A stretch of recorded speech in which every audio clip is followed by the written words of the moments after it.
Comment ça va, Elevators? C'est Patrick de VETED. Aujourd'hui, nous allons discuter de ceci. Quand vous entendez que l'ODNI a lancé une initiative pour éclaircir toute cette affaire, avec des objectifs très larges, de découvrir la vérité sur les ovnis, de tout rassembler et d'en tirer des conclusions concrètes, êtes-vous encouragé? Ça a l'air de... Je sais comment nous avons réagi. Super. Bien. Mettons-nous au travail. Mais l'avons-nous fait? Nous avons agi comme ça, mais est-ce ce que nous pensions?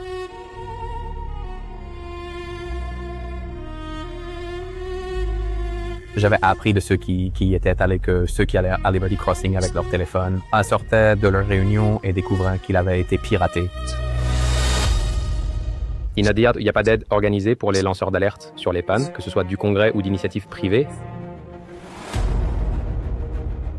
Nous sommes très franchement éliminés, soit pour être exploités à des fins financières ou techniques, soit pour être écartés de notre rôle d'agent d'influence pour la cause de la divulgation. Peut-être la prochaine fois qu'on parlera, on pourra parler de certaines personnes que j'ai surprises à mentir en croisant mes données. Qui est-ce qui était en train de mentir? Dis leur nom. Ou bien, je ne le fais pas. D'accord.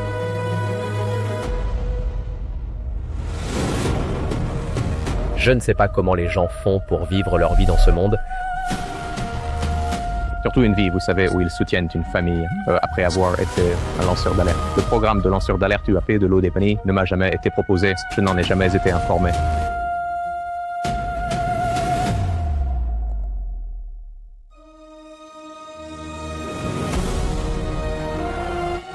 L'autre chose qu'on m'a dit, c'est que Matthew Brown a admis avoir complètement inventé et fabriqué qu'il avait vu un document Immaculate Constellation et qu'il m'a avoué que Matthew Brown avait inventé cela. C'est lui qui a eu l'idée de ce nom-là. Et le troisième grand mensonge qui m'a été raconté, le contre-espionnage et la trahison. Nous avons fini de nous laisser frapper sans riposter. Non masqué et le responsable. A été responsable d'une grande partie des sujets dont vous discutez aujourd'hui. Aujourd'hui, concernant le problème des pannes, il est un point central pour la sécurité établie. Il fait partie du service des sales coups. Est-ce que vous faites ça par pur intérêt personnel? Dites-moi. Non, pourquoi pas? parce que c'est notre foyer, notre patrie. Si nous ne la défendons pas nous-mêmes, nous vivons guidons le la planète Terre ou l'Amérique? Exactement, l'Amérique. Je doute que la Terre soit notre foyer. Il en résulte un écosystème inondé de désinformation, d'opérations psychologiques et d'attaques ciblées contre les lanceurs d'alerte et leurs alliés. Et vous? Qu'est-ce que vous en notez, vous? Alors je ne peux pas tout révéler à propos de ça. Alors, les Veters, mettez un j'aime. Ça aide beaucoup pour les vidéos. Et si vous n'êtes pas abonné, abonnez-vous. Bon, les Veters, de quoi parle la vidéo d'aujourd'hui? Vous avez eu un aperçu au début, un aperçu prolongé, ce que je ne fais jamais. Mais j'ai eu le temps et j'ai réfléchi à cette vidéo pendant quelques jours et je voulais la publier, vous savez, avec une certaine réflexion derrière, car ça représente beaucoup, pour être honnête avec vous, dans cette communauté OVNI. Les lanceurs d'alerte, la divulgation, certaines des idées sur la façon dont les gens pensent que tout cela devrait être soutenu. Nous avons beaucoup à couvrir dans la vidéo d'aujourd'hui et il s'agit spécifiquement de Matthew Brown, qui est un lanceur d'alerte ayant révélé les documents de l'Immaculate Constellation. Il a enregistré une interview sur le podcast Weaponized avec Jeremy Corbell et George Knapp l'année dernière et il est de retour pour une nouvelle interview. Alors, sans plus tarder, plongeons-y. Oui, vous savez, je ne sais pas comment les gens vivent une vie, surtout une vie où ils subviennent aux besoins d'une famille après avoir été un lanceur d'alerte, car d'après mon expérience, c'est tout le contraire de lucratif. Pour parler d'argent, je suis vraiment très reconnaissant pour tout le soutien que je reçois, mais cela ne représente qu'un peu moins de $1000 par mois. Vous savez, Taxina, ce n'est pas une carrière, ce n'est pas je suis devenu un lanceur d'alerte et j'ai fait fortune. Et vous savez, Matt Brown est tiré d'affaire. Non, ça a plutôt été tout le contraire. Il n'y a, selon mon expérience, absolument pas d'argent dans l'UApologie. Alors, voici un commentaire plutôt intéressant de Matthew Brown. Et écoutez, je tiens à dire que j'ai de la compassion pour lui et pour sa situation familiale, car il enchaîne en parlant de sa femme, vous savez, qui a perdu son emploi. Sa femme a des problèmes de santé et ils n'ont pas vraiment d'assurance maintenant et il y a beaucoup de choses à gérer. Et je suis un être humain, d'accord? Je vais avoir de la compassion pour quelqu'un qui, vous savez, explique que sa situation est difficile, n'est-ce pas? On pourra ensuite débattre de la situation qui l'a mis dans cette position. Mais peu importe, il semble être dans une situation délicate et j'ai de la compassion pour cela. Et c'est une chose très difficile parce qu'en même temps, vous savez, cette chaîne s'appelle Vetted. Et nous devons examiner les affirmations des gens quand elles sortent à propos des ovnis et de ce genre de choses, n'est-ce pas? Alors, je tiens à préciser que j'ai une compassion totale pour la situation de Matthew Brown, sa situation personnelle, et ce n'est pas ce que je vais aborder ici, ni quelque chose que je critiquerai. Parce qu'il y a ce mouvement pour que les lanceurs d'alerte se manifestent. Vous savez, vous serez protégés. Cela fait partie du mouvement, le mouvement de divulgation. Mais il y a tellement de gens qui ne racontent qu'une petite partie de l'histoire. Tiens, Denis, je suis pas vraiment sûr de ce qu'ils attendent. Est-ce qu'ils peuvent être installés pour la vie? Avec cette décision, seule aussi la communauté pourra les soutenir. Tout d'abord, la communauté OVNI est très spécialisée. Il n'y a pas beaucoup de gens à soutenir. Il n'y a juste aucun moyen de soutenir financièrement toutes ces personnes avec chaque petite chose qui sort, n'est-ce pas? Personne ne se présente avec un OVNI ou un extraterrestre, ça devient très difficile. Je ne sais pas ce que les gens attendent vraiment quand ils se manifestent. Vous voyez ce que je veux dire, financièrement, non? Et je comprends ce qu'il dit. Mais encore une fois, ça remet en question qu'est-ce qu'un vrai lanceur d'alerte. Et y a-t-il des niveaux pour un lanceur d'alerte? Je veux dire, on pourrait dire, oh, il y a des joueurs de basket pro. Oui, mais s'ils ne sont pas tous titulaires et ne gagnent pas tous les championnats, n'est-ce pas? Il y a des niveaux. Il y a, êtes-vous un joueur de banc? Tu vois ce que je veux dire? Fais-tu partie de l'équipe d'entraînement? Genre, je pense qu'il y a des niveaux de lanceur d'alerte. Et au début, un lanceur d'alerte, ça voulait dire que genre, tu sors le pistolet, tu arrives. C'est une grosse affaire. Mais ça a perdu de son efficacité parce qu'il y a eu tant de personnes étiquetées comme lanceurs d'alerte. Et quand j'utilise l'étiquette de lanceur d'alerte, j'utilise ce que la communauté a désigné comme tel. Ça ne veut pas nécessairement dire que je crois qu'ils sont lanceurs d'alerte. Ça veut juste dire que c'est comme ça qu'on les appelle et c'est comme ça qu'ils sont étiquetés, n'est-ce pas? Donc je pense que ça soulève vraiment la question de qui la communauté devrait réellement considérer comme des lanceurs d'alerte. Et à quel moment précis on devrait sacrifier sa carrière pour révéler des informations importantes si ce n'est pas la preuve irréfutable, n'est-ce pas? Donc je ne sais pas vraiment. Alors, dites-moi ce que vous en pensez dans les commentaires. Vous n'entrerez plus jamais. Vous n'aurez plus aucun poste public et surtout rien nécessitant une habilitation. C'est drôle que vous disiez ça. Quelqu'un de l'ODNI m'a récemment dit que toutes mes habilitations et mes accès sont prêts. Donc on vous a dit récemment par l'ODNI que vos habilitations sont valides et théoriquement, rien ne vous empêche d'obtenir un autre poste gouvernemental, même dans le domaine du renseignement. L'ODNI vous a dit ça? L'ODNI, pour nos téléspectateurs, le bureau du directeur du renseignement et elle a créé national. quelque chose appelé le DIG. Bon, on y reviendra, mais je veux dire, pouvez-vous vérifier de manière indépendante si mes habilitations sont toujours valides? Non, pas à ma connaissance. Je suis sûr qu'il y a un moyen de demander officiellement vos dossiers et de voir quand ils étaient ou non accessibles. Mais vous savez, dans un sens pratique, non. Le plus simple pour le savoir est de postuler à un emploi et de demander à quelqu'un de l'intérieur de vérifier que vos accréditations sont en règle. C'est tellement bizarre que l'ODNI vous dise ça parce que, franchement, j'ai entendu tout le contraire à votre sujet de leur part. C'est étrange. Donc, c'est aussi intéressant. Quand Matthew Brown est allé faire son entretien avec l'ODNI, avec d'autres lanceurs d'alerte, mais il y est allé seul. Apparemment, il est l'un des tout premiers à y être allé. Et lui avait dit, oh, il avait toi ses habilitations, n'est-ce pas? Et il était entièrement sûr que ce soit vrai, et il était sûr de pouvoir même vérifier ça, ce qui est intéressant et montre mon ignorance. Parce que j'imagine qu'il y a un site web ou quelque chose où on va pour vérifier si on saurait si nos habilitations sont actives ou non. C'est assez inhabituel. La seule façon de le savoir, c'est de refaire une demande et de voir si, j'ai mes habilitations ou non. Ça n'affecterait pas, genre, les infos que vous pouvez donner. Vous voyez? Pourquoi le gouvernement ne dirait pas aux gens si leurs habilitations sont actives ou non? Ça semble être un autre gouffre de folie. Ben, vous savez, Matthew Brown a bien perdu son emploi, et comme il le déclare dans cette interview, une partie du dog, ce genre de dégraissage d'Elon Musk, vous savez, des agences gouvernementales américaines, et apparemment Matthew Brown a perdu son emploi à ce moment-là. Ce n'était pas son choix. Il n'est pas parti, il a perdu son poste quand c'est arrivé. Donc encore une fois, je plains à quiconque perd son emploi. Donc on ne dirait pas qu'il a quitté son poste pour dénoncer. On dirait que c'est ça que grave. Vous savez, après avoir perdu son emploi, ben, il a décidé de faire quelques autres choses. Maintenant, Amital, il est vrai que dans cette interview, il déclare aussi qu'il travaillait pour le département d'État lorsqu'il rencontrait Jeremy Corbell et George Knapp. Donc, il était déjà en train de penser à faire quelque chose. Alors, je ne sais pas. Vous savez, tout cela est vraiment très intéressant. Et encore une fois, j'ai une compassion totale pour Matthew Brown, qui a perdu son emploi et qui a beaucoup de mal à subvenir aux besoins de sa famille. Franchement, pour être honnête, si j'étais à lui, j'irais juste chercher un emploi normal. Je ne veux pas lui dire ce qu'il doit faire, mais si tu ne gagnes que moins de $1000 par mois, il gère un Substack et je crois qu'il vend des produits en ligne. Je veux dire, va trouver un travail, quoi. J'ai déjà été dans cette position où j'ai dû me ressaisir et aller chercher un emploi. Rien n'est trop beau pour moi. J'irai travailler chez McDonald's, Home Depot, n'importe où. J'ai dû faire toutes sortes de choses pour gagner de l'argent. Alors, c'est peut-être un mélange de ça, genre, va te trouver un boulot, au moins ramène de l'argent. Parce que tu peux gagner plus juste en travaillant chez Home Depot et puis faire le truc de lanceur d'alerte en même temps. Je ne sais pas. Mais encore une fois, c'est une situation difficile. Je ne connais pas sa vie de famille. Je ne sais pas ce qui se passe. Il n'est peut-être tout simplement pas en mesure de le faire. Donc, encore une fois, on se retrouve en quelque sorte piégé par cet objectif qu'on pense avoir et par la vraie vie en essayant de prendre soin de sa famille. Et oui, chacun prend cette décision individuellement. Après cette audience de septembre 2025, Jérémy et moi sommes allés rencontrer des personnes qui ont partagé des informations étonnamment franches et qui semblaient très favorables à ce que nous avions fait, ou plutôt ce que vous S'agit-il aviez d'une fait. organisation C'est un dossier fédérale? fédéral. S'agit-il C'est d'une bien agence ça. de renseignement? Oh, est-ce qu'il dirige toutes les agences de Oui, c'est renseignement une en organisation Amérique? D'accord, ce serait l'ODNI. C'est génial. On aurait dit que tu étais là pour ça. Alors ils nous ont demandé, ils nous ont dit, nous allons faire toute la lumière là-dessus. Nous nous investissons vraiment. Nous sommes autorisés par eux, la directrice du renseignement national, Tulsi Gabbard, qui s'intéresse à cette question, pour aller chercher des informations crédibles et des sources d'informations fiables. Et eux, ils nous ont demandé si nous pouvions partager les noms de personnes que nous recommanderions. Le vôtre en faisait partie. Alors, pouvez-vous confirmer officiellement que vous les avez rencontrés? Oui, absolument. J'ai eu une rencontre avec le DIG qui avait été désigné pour la section UAP du... Oui, la DG, l'initiative du directeur, et sous la direction de Tulsi Gabbard, qui, Tulsi, elle l'a mise en place avec plusieurs volets. Et l'un de ces volets était l'enquête approfondie au niveau fédéral sur les UAP. C'est ce dont vous parlez à notre public. Bien sûr. D'accord. Donc, en gros, Jérémy, dans cette interview, essaie clairement de séparer Tulsi Gabbard du reste de l'ODNI. Même si elle dirige l'ODNI, elle fait partie de la direction. Et ils insinuent, en gros, vous savez, dans cette interview, que ce sont les soldats sous les ordres de Tulsi qui sont les mauvais acteurs, et plus spécifiquement au sein de la branche UAP de l'ODNI, n'est-ce pas? Alors, ils ont lancé une initiative appelée DIG, qui vise à débusquer la corruption au sein du gouvernement. Et l'une de ces branches s'intéresse aux affaires d'UAP, n'est-ce pas? À la corruption concernant les UAP. Et ils insinuent, en fait, que ces individus sont, vous savez, de mauvais acteurs, et qu'il y a bien plus encore que, vous savez, ce qui serait révélé dans cette interview. Mais je dirais simplement que vous savez, en fin de compte, tout revient au leadership. Alors je ne sais pas combien de temps on peut continuer à blâmer les soldats sans tenir le général pour responsable, pas vrai? Dans ce cas précis, Tulsi Gabbard, si c'est elle qui commande. Vous voyez ce que je veux dire? Il faut vraiment tenir les dirigeants responsables.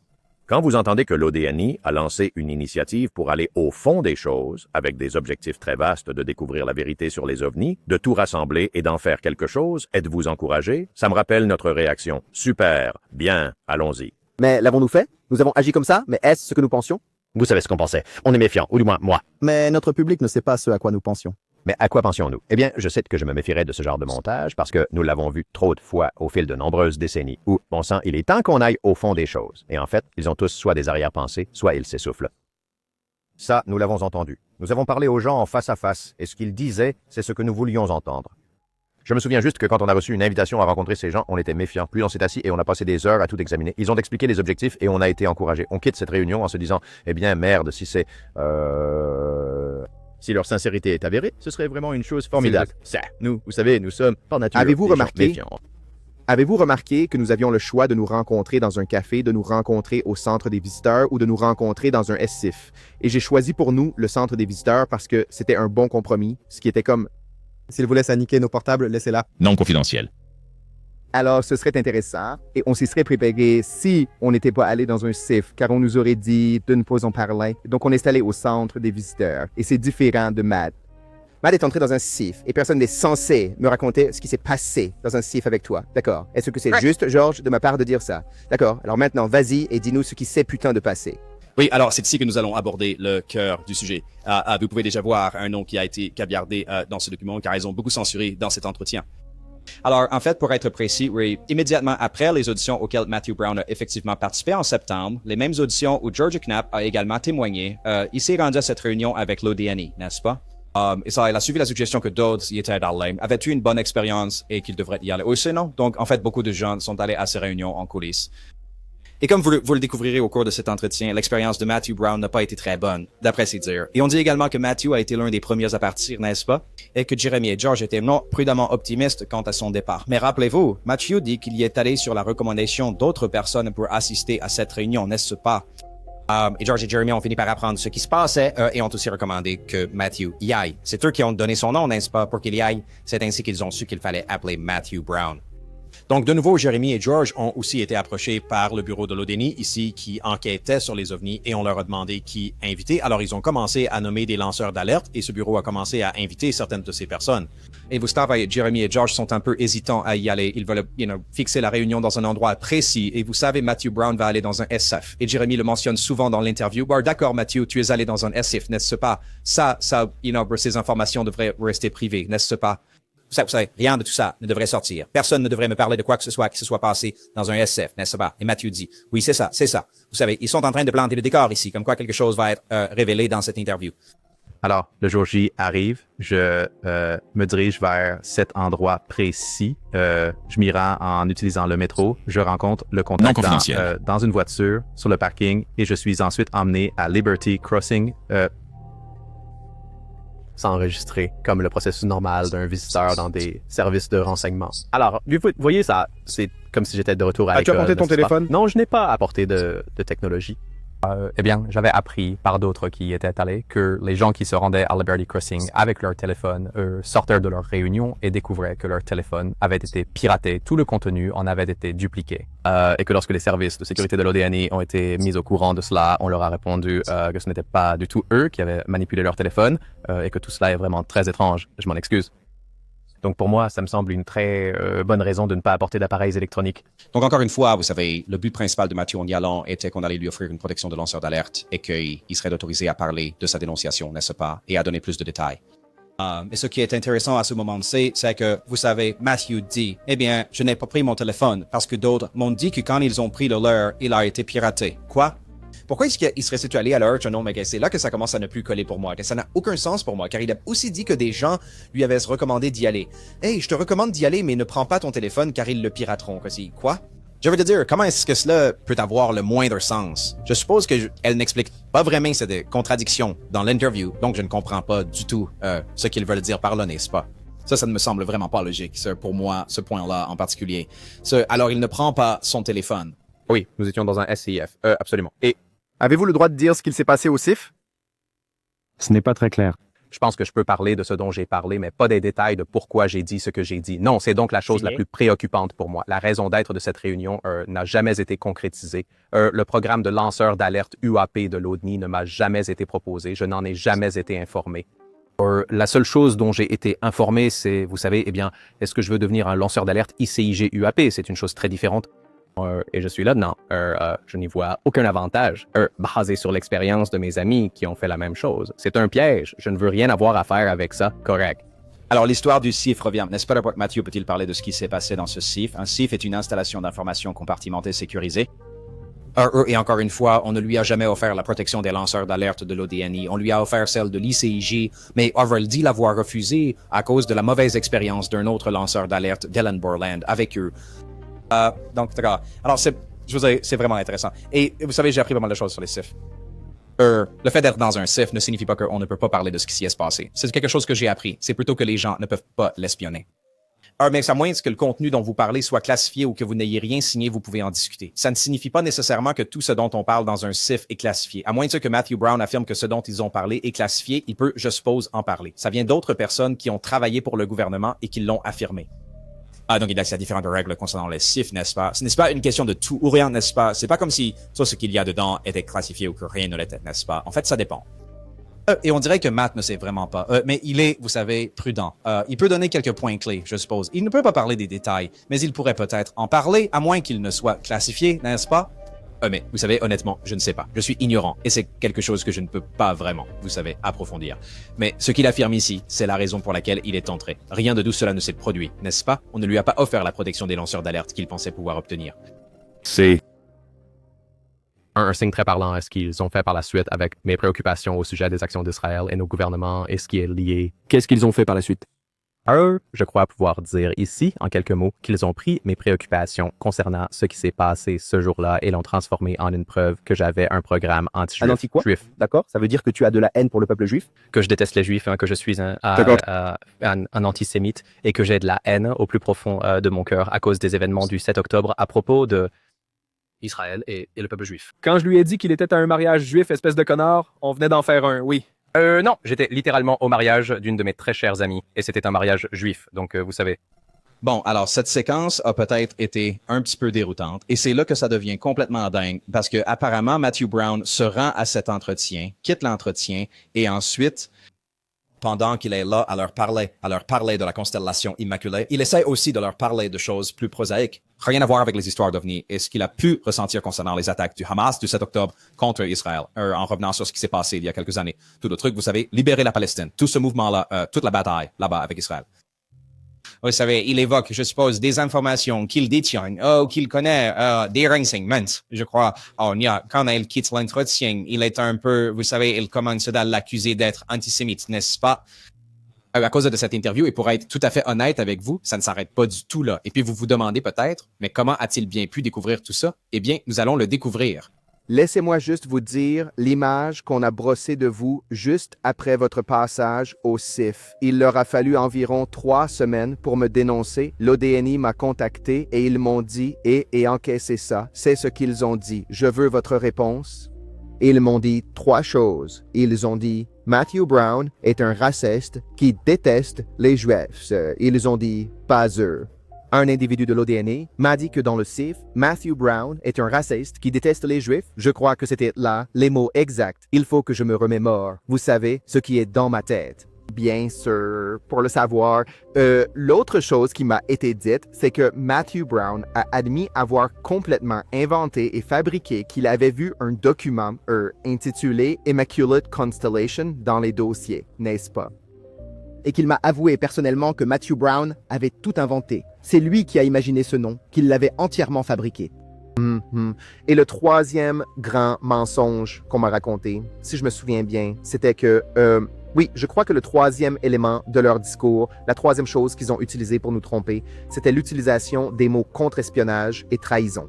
Je crois que c'était de la trahison ou un mot dans ce genre. Oui, d'accord. C'est ce qui m'a été dit par un responsable de l'ODNI qui m'a reproché de bavarder, de raconter des potins sur ce que j'avais dit lors d'une réunion SCF privée où j'étais censé être protégé en tant que lanceur d'alerte.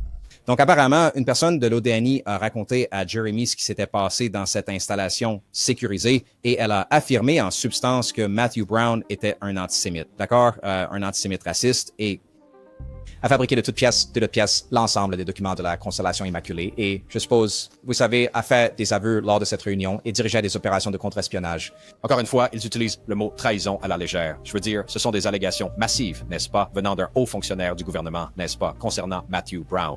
À l'heure actuelle, il n'y a aucune confirmation que ce soit l'opinion du bureau de l'ODNI. Et encore une fois, ce ne sont là que des dires de ces individus. Vous savez, est-ce que Jeremy sait avec certitude que cette personne travaille pour l'ODNI? Est-ce le consensus du reste du bureau ou juste de cette personne, n'est-ce pas? Ce sont mes réflexions sur ce qui s'est passé lors de cet entretien. Mais encore une fois, ce sont de très graves allégations. Et Matthew, vous savez, les reprend une par une et dit que rien de tout cela n'est vrai. Mais, je vais juste le dire.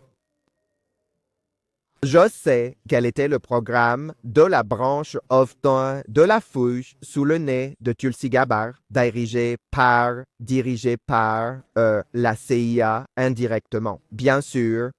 Mais je sais avec certitude absolue, et je sais de sources sûres, que leur intention était de te discréditer, Dylan. Lou Elizondo, David Grish, une cible de grande envergure, n'est pas tombé dans le piège. Nous. Oh non, je ne suis pas sûr que c'était pour nous discréditer. C'était pour qu'on fasse le sale boulot pour eux, qu'on se méfie des paroles de ceux que j'ai cités, dont Jay Stratton, Eric Davis, Al Puthoff. Puis-je continuer? Jim Lakatsky. James Lakatsky, Dr. James Lakatsky, Dr. Colm Kelleher. En fait, c'était l'ordre du jour, mais laissez-moi aller un peu plus loin. Le véritable objectif du projet de fouille d'OVNI sous Tulsi, ce qui n'est pas sa faute, et elle est d'une sagesse incroyable, c'est que elle voulait mettre sur pied une opération pour influencer le Congrès à enfin cesser de dissimuler la vérité sur les ovnis en disant que tous ceux qui ont témoigné devant eux, y compris le commandant David Fravor, le maître principal Wiggins et tout le monde, ils veulent qu'ils lâchent le morceau et qu'ils ne... Et ils avaient une campagne d'influence prête. C'est une opération de renseignement menée par les services américains contre le Congrès des États-Unis. Je ne peux rien imaginer de plus illégal. Alors, c'est bien exact, et je peux vous le prouver. Donc, ce qu'ils disent en substance, c'est que ce bureau a été mis en place pour, vous savez, discréditer tous les lanceurs d'alerte qui s'étaient manifestés, n'est-ce pas? Et vous savez, je ne sais pas. Vraiment, est-ce que c'est vrai? Encore une fois, il n'y a absolument aucune preuve fournie dans cette interview, non. Mais Jeremy, lui, affirme qu'il peut prouver tout cela et qu'il a, vous savez, les preuves. Je suppose, en fait. Mais ce sont aussi de très graves allégations contre le bureau du directeur du renseignement national, n'est-ce pas? Ce dont il parle est absolument illégal. Est-ce que c'est vrai? Je ne sais pas vraiment, n'est-ce pas? Vont-ils s'adresser aux autorités compétentes? Je suppose que si vous pensez que les autorités compétentes sont corrompues, que faire alors, n'est-ce pas? Et laissez-moi être très clair, plutôt, vous savez, quand Jeremy disait que Matthew avait été, vous savez, informé que Ou quand on avait dit à Jérémy à propos de Matthew qu'il était antisémite. Il s'avère que Matthew Brown est juif. Et quand on le lui a dit, il était en fait à un mariage juif. Donc je ne crois pas du tout que Matthew Brown soit raciste. C'est une allégation tellement folle, vous savez, juste parce qu'il avait des commentaires à faire sur Israël. Donc, encore une fois, il n'y a aucune preuve apportée pour tout cela. Ils ne font que raconter une histoire et vous savez, je dois simplement lui accorder le bénéfice du doute que cette information est véridique. Voilà la prochaine chose que tu as complètement inventée. L'original de la constellation Immaculée, ce que vous appelez un briefing, que vous avez vu et qui n'a jamais existé en réalité, et en fait, quand Matt Brown a découvert que nous possédons une mémoire numérique parfaite de tout ce qui subsiste sur les serveurs, Matt s'est-il senti complètement dégonflé? C'est bien ce qui s'est passé, Matt? D'accord. Alors, que s'est-il réellement passé? On m'a demandé spécifiquement de détailler étape par étape ma découverte du briefing Immaculate Constellation qui a eu lieu quand j'étais contractuel pour OSD Policy. Et je l'avais fait exactement comme je l'avais raconté sur Weaponize, parce que c'est une histoire ennuyeuse à ce stade. Et donc, je vais juste le dire en 3 phrases. Je faisais du bénévolat pour nettoyer un disque partagé SCI Top Secret.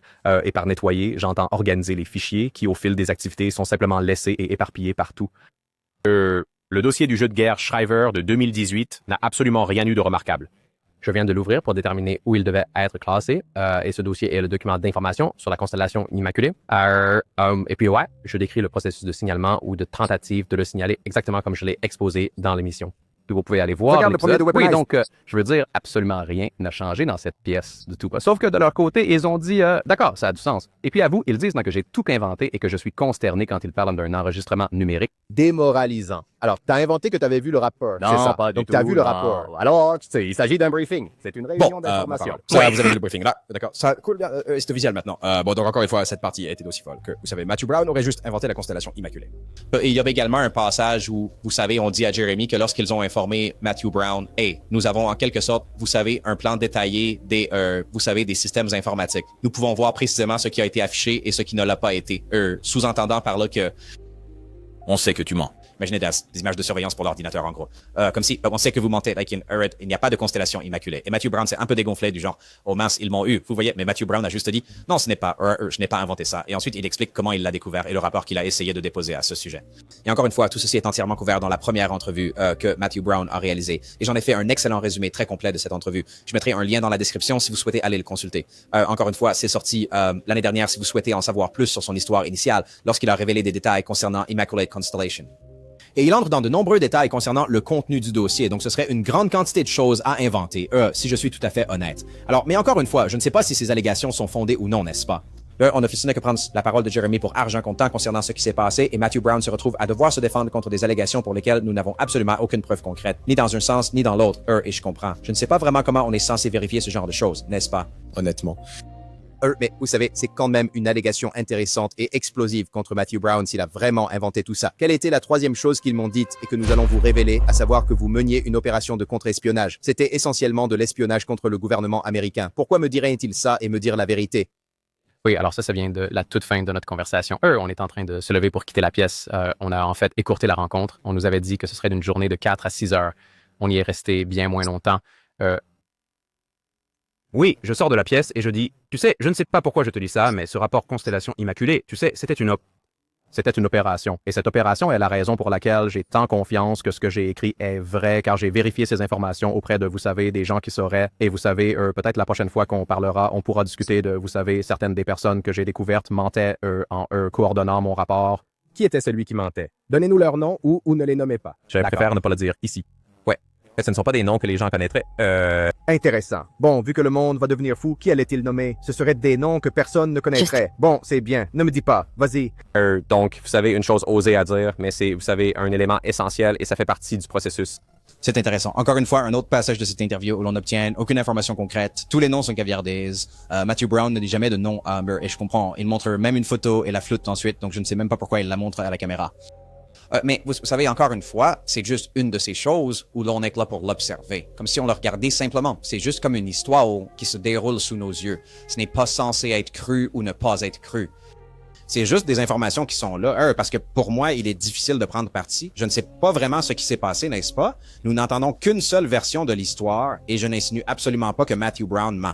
Je dis juste que j'ai beaucoup appris dans cette communauté, c'est qu'il faut toujours voir des preuves. Et c'est pourquoi, en fin de compte, la preuve est la meilleure chose que nous puissions avoir, car alors nous ne sommes pas obligés de nous fier à croire ou non les gens, n'est-ce pas? Parce que parfois, les gens essaient de toucher notre corde sensible pour obtenir du soutien. Alors que moi, je peux faire les deux. Je peux vous soutenir, vous savez, avec compassion, mais aussi être critique et sceptique face à vos prétentions les plus extravagantes, n'est-ce pas? Et encore une fois, disons que ce que Matthew Brown a vu était bien réel. Ça n'implique pas d'extraterrestres ou quoi que ce soit. Et il y a tellement de niveaux à tout ça. C'est difficile de dire ce qui se passe pour être honnête avec vous. Et c'est un peu beaucoup, n'est-ce pas? Genre, vous savez, on se pose la question, sommes-nous vraiment seuls sur cette planète? Et puis nous, en tant que citoyens ordinaires, sommes censés comprendre la dynamique du gouvernement américain, le secret, les coups fourrés et toutes ces affaires en coulisses, les habilitations et les skiffs, et vous savez, tous ces termes qu'on nous balance, qui ont l'air importants et sérieux, et la CIA et tout ça, quoi. Comme quoi? Tu sais, est-ce qu'il y a des reptiliens ou pas sur Terre? Genre, tu sais, c'est juste plein de choses qui deviennent vraiment compliquées, non? Ça devient très politique au sein de la communauté OVNI et nous essayons de garder la politique hors de la communauté OVNI, mais nous implorons aussi les dirigeants politiques de nous aider à découvrir, je cite, la vérité que le gouvernement américain pourrait cacher des OVNIs et des extraterrestres. Et vous savez, et toute l'histoire de Matthew Brown, l'histoire, c'est qu'il a découvert un grand système d'IA qui collecte toutes les données de toutes les agences concernant les pannes, n'est-ce pas? Ce ne sont que des choses non identifiées, n'est-ce pas? Ça n'équivaut pas à des extraterrestres, n'est-ce pas? Et puis Matthew Brown aime bien insérer ses propres convictions personnelles. Alors on commence à se demander, a-t-il tiré ses convictions personnelles juste de ce que... Vous voyez ce que je veux dire? Les limites deviennent floues. Alors c'est juste beaucoup à assimiler. Je pense que c'est à chacun de décider comment aborder cela et ce qu'ils veulent soutenir. Matthew Brown dit dans cette interview, ce n'est pas du divertissement. Là, je ne suis pas d'accord. Je pense que c'est un choix personnel. C'est du divertissement si on le veut, et si on ne le veut pas, alors non. Mais je ne veux pas qu'on décide à ma place. Je suis venu, je vois ça comme un divertissement, et si ça dérange les gens, fais ce que tu veux, non? Si tu veux le prendre plus au sérieux, fais ce que tu veux, non? Peut-être n'est là que pour des fins de divertissement. Encore une fois, je n'ai pas signé pour des histoires de cap et d'épée, mettre ma vie en danger dans ce mouvement. Vous voyez ce que je veux dire? Si les gens veulent faire ça, allez-y. Ce n'est pas ça pourquoi je me suis engagé, et je pense que beaucoup de gens ont un peu un pied dans la piscine avec ça, n'est-ce pas? Ils vivent leur vie, ils s'occupent de leur famille, et puis si quelque chose se passe, ils y prêtent un peu attention, n'est-ce pas? Alors, je ne sais pas. Encore une fois, c'est un sujet tellement vaste, un véritable iceberg à explorer en profondeur. Le fait est que c'est systématique, et ça continue encore aujourd'hui. Nous avons identifié les principaux acteurs et découvert qu'ils sont des militaires d'active ou des réservistes avec des habilitations actives qui font ça pendant leurs heures de travail depuis les ordinateurs du travail. C'est ça. Et que ce réseau de diffamateurs est directement lié à Legacy Program Security et que Legacy Program Security mène activement des opérations de désinformation et des opérations psychologiques contre les lanceurs d'alerte sur les pannes, leurs amis et leurs familles. Pire que ça, ils prennent des méthodes de renseignement humain et les appliquent à nous afin de perturber nos vies et en gros pour nous pousser soit à nous suicider, soit à devenir si ostracisés de nos amis et de notre famille que nous ne sommes plus une menace.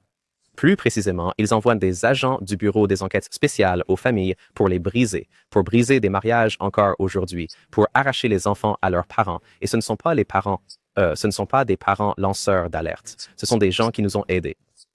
Alors, c'est complètement inacceptable. J'ai pris une partie de ces preuves là et je les ai présentées. Et en fait, j'ai pris plus que de simples captures d'écran et des publications et des informations sur des joueurs de bas niveau. Nous avons trouvé l'un des principaux acteurs de l'architecture de sécurité existante récemment ou actuellement chez Northrop Grumman et son nom est masqué. Montrez-nous une photo de ça. Je l'ai juste ici. Je sais que oui. Avant qu'on regarde cette photo, non seulement ça, vous pourriez le prouver, sans l'ombre d'un doute devant un tribunal, et c'est quelque chose vous arrivait, à vous ou à n'importe qui, alors tout serait révélé de toute façon. Oui, et il n'y a pas que moi. Vous savez, lors de ma dernière interview, j'ai dit que ça avait été un chemin long et difficile pour trouver des alliés. Je les ai maintenant, et c'est le cas. Et nous avons fini d'encaisser les coups sans riposter. Le nom était masqué. C'est responsable. D'accord. Alors, donc, a été à l'origine d'une grande partie de ce dont vous parlez aujourd'hui. Aujourd'hui, en lien avec le problème des pannes, il est un point central pour la sécurité établie. Il est au service des basses œuvres. On lui apporte des noms à traiter à cet individu. Cette personne examine ces noms, les met en correspondance avec les capacités pour atteindre les objectifs X, Y, Z, et le résultat est un écosystème inondé de désinformation, d'opérations psychologiques et d'attaques ciblées contre les lanceurs d'alerte et leurs alliés. Comment ça? Alors ça, je ne peux pas vous divulguer tous les détails concernant cela, car je ne fais que relayer cette information pour le compte d'autres personnes. Et quel est son rôle actuel au gouvernement, s'il en a un? Il n'a aucun rôle officiel au sein du gouvernement, mais il est très impliqué dans le complexe militaro-industriel. Plus récemment, il a occupé un poste important chez Northrop Grumman. Et le titre un peu particulier qu'il possède ici et que beaucoup de gens pourraient trouver intéressant est celui de directeur adjoint SAPCO pour la DARPA. Alors, c'est une autre partie intéressante de l'interview où, encore une fois, il montre cette photo, d'accord? Elle est floue et censure le nom et tout, mais il donne ensuite le titre de la personne et son poste, et les gens ont nommé cette personne en ligne. Franchement, ça m'a paru très orchestré. On dirait que Jeremy et George vont sortir cette interview, mais que quelqu'un d'autre va nommer le type, non? Pourquoi ne l'ont-ils pas nommé dans cet épisode? Je ne sais pas. Ça m'a paru un peu bizarre, pour être tout à fait honnête. Mais ce que Matthew Brown est en train de suggérer, c'est qu'il y aurait une sorte d'opération psychologique de contre-espionnage au sein de la communauté des ovnis, menée par des personnes en ligne, vous comprenez? Comme il l'a dit, des individus malveillants qui sont en ligne, vous savez, créant des problèmes aux lanceurs d'alerte. Et il a ajouté que des personnes du bureau allaient voir les amis de lanceurs d'alerte et leurs familles, tentant de les séparer ou de les pousser à, vous savez, mettre fin à leur jour. Ce sont de graves allégations. Encore une fois, aucune preuve n'est fournie. Ils disent qu'ils ont les preuves, mais ensuite ils ne citent d'aucun nom ni ne produisent de rien. Alors, est-ce qu'ils préparent quelque chose en coulisses à ce sujet? Je n'en sais rien. Et ils disaient que le type sur la photo censurée qu'ils ont montrée, c'est lui qui est derrière tout ça. Il dirige un peu tout ça depuis l'ancien programme sur les OVNI. Je ne sais pas si c'est la réalité, une pure illusion ou un mélange des deux. Et puis les gens, vous savez ce qui se passe en ligne quand cette interview est sortie. Les gens ont commencé à être accusés. Des personnes très suivies sur Twitter se sont mises à nommer des gens de la communauté OVNI. Oui, c'est sûrement l'un d'entre eux. Et ensuite, les gens s'en prenaient à cette personne. Alors, sans la moindre preuve, n'est-ce pas, ils ont mobilisé toutes ces personnes. Des gens se sont acharnés sur moi, n'est-ce pas? Des gens ont commencé à raconter des choses vraiment dégoûtantes sur moi et sur mon chien décédé, n'est-ce pas? Bucket, dont j'ai déjà parlé ici. Genre, ils se sont même attaqués à ma famille, n'est-ce pas? C'est-à-dire, encore une fois, simplement parce que je pose des questions sur certains sujets, par exemple, parce que Matthew Brown ne cite aucun nom ni ne fournit aucune preuve, les gens s'enflamment à ce sujet. Des gens qui, à mon avis, prennent cela beaucoup trop au sérieux. Tu peux le prendre au sérieux. Ça peut signifier quelque chose pour toi, mais être ensuite poussé à faire des choses atroces alors que tu dis que les gens font des choses atroces, est-ce que ça a du sens? N'est-ce pas, ils disent que des gens essaient de pousser des gens au suicide, de menacer, de harceler ces lanceurs d'alerte. Alors les gens qui s'énervent à cause de ça s'en vont attaquer et harceler d'autres personnes sans la moindre preuve qu'ils soient, vous voyez, ils prétendent que ces gens-là travaillent pour le gouvernement. C'est ce que les gens s'imaginent, que je bosse pour le gouvernement pour, vous savez, dénigrer les lanceurs d'alerte. Je veux dire, enfin, je fais juste des vidéos sur YouTube, d'accord? Je suis un simple YouTuber. En fait, c'est, encore une fois, aucune preuve n'est apportée pour les accusations qui sont lancées contre les gens. Et c'est un peu ça le problème, n'est-ce pas? Personne ne veut aborder ce sujet. Si vous posez des questions, vous travaillez pour le gouvernement. Guerre psychologique, n'est-ce pas? Il la garde en ambigu pour que tout le monde puisse se ranger sous le même parapluie. On n'entend jamais de nom parce que alors tout le monde est un candidat.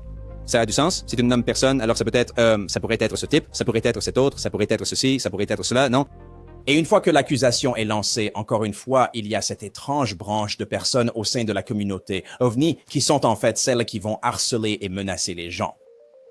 Vous savez, c'est vraiment très étrange, pour être tout à fait honnête avec vous. Je ne sais absolument pas ce qui est en train de se passer, mais je pense, selon mon humble avis, que le harcèlement et les menaces doivent impérativement cesser de tous les côtés. Que vous soyez un sceptique, un croyant ou un lanceur d'alerte, il faut que ça s'arrête partout. Si vous n'aimez pas un lanceur d'alerte, n'est-ce pas?